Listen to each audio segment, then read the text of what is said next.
சாதாரண ஏழை ஜனங்களோட மனசுதான் எனக்கு பெரிய சிம்மாசனம். அதுல எனக்கு எப்பவுமே ஒரு தனி இடம் உண்டு. விஜயகாந்த பொறுத்த மட்டும் அது வேறு, இது சாப்பிட வச்ச அளவு பார்க்கறோம் தான் விஜயகாந்த பொறுத்த மட்டும். ஆக நல்ல தீர்ப்பு சொல்லணும், நீங்க சொல்லுவீங்க நம்புறேன், என் கட்சி தொண்டர்கள் சொல்லுவாங்க. அன்னைக்கு நான் நிச்சயமாக ஒரு நல்ல முடிவெடுப்பேன் என்று சொல்லிக்கொண்டு விடைபெறுகிறேன். நன்றி, வணக்கம்.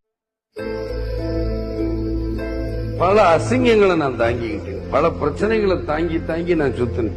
ஏச்சுக்களுக்கும் பேச்சுக்களுக்கும் ஆளாய் என்னுடைய மனசு என்ன கல்ல இறுகி போச்சு. ஒரு படத்தில் நடிக்கும் போது என்னை சாப்பிட கை வைக்கும் போது கதாநாயகி வந்துட்டான், வாங்க நாங்க மார்க்கெட் சாப்பாடு நல்லா போடணும். அப்பதான் முத என்னுடைய கம்பெனி ராவுத்தர் பிலிம்ஸ் ஆரம்பிச்ச உடனே முதல் இலை போட்டு சோறு போடணும் கொண்டு வந்தது அது நான் தான். அதுல சொல்லிக்கிற கௌரவமா எல்லாருக்கும் வயிறு நிறைய சாப்பாடு போட்டு மத்தவங்களுக்காக நீ வாழ்ந்த கடவுள்